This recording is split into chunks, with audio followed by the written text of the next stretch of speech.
Microsoft, Facebook, Google, all these company stocks have come down by 20 to 30% in the last 1 year.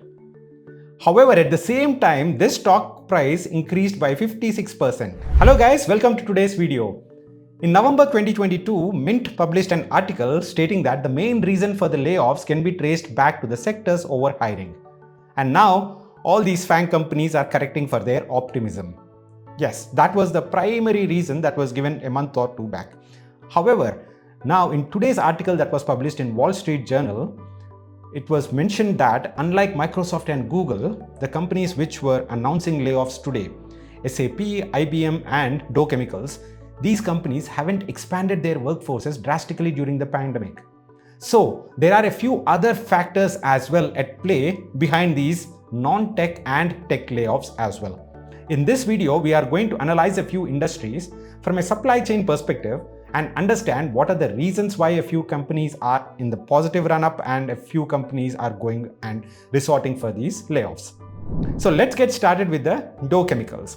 DAO Chemicals CEO mentioned that we are taking these actions to further optimize our cost structure.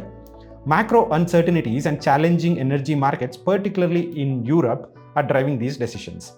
Well, if you look at the overarching supply chain of chemical manufacturing companies, their outputs are number one, plastics, then specialty plastics, then agricultural products like ammonia, so on and so forth.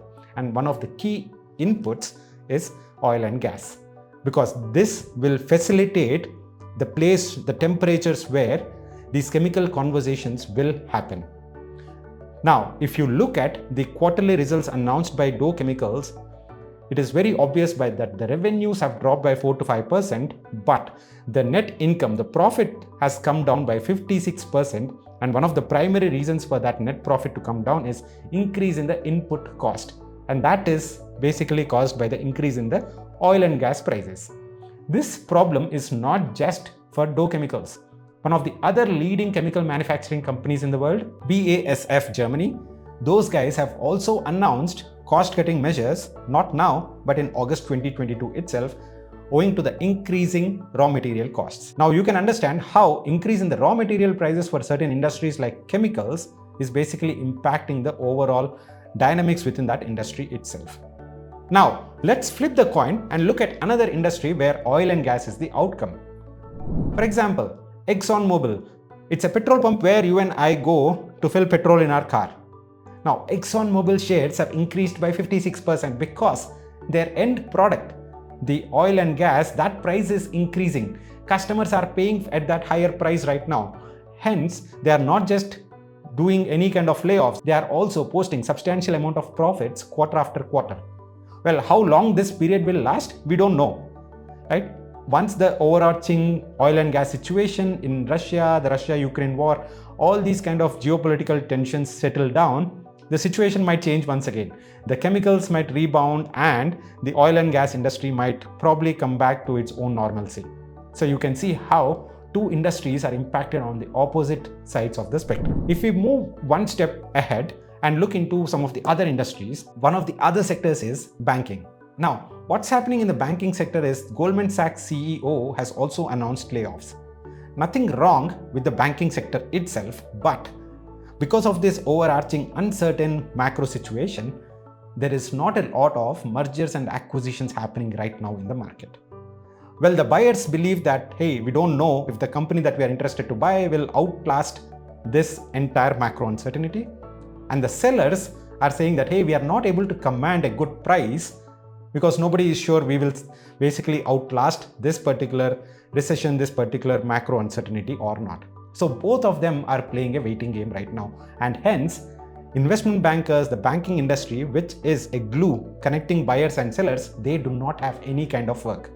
So the banking sector is also down. Now, when is the state of banking sector going to change? Of course, it depends on the geopolitical tensions, the overarching macro situation. It has nothing to do with overhiring or underhiring or being optimistic in 2021. Now moving on, there is one sector which is repeatedly coming into the news in the last 1 month. TCS, Infosys, HCL, and now IBM also mentioned that their cloud revenues are going up. Microsoft has mentioned that while majority of their business units are performing down, there is only one division which is performing very well and it is growing at a healthy rate, that is Microsoft Azure Cloud Platform. You can see that across the industry, the commentary is pretty much the same.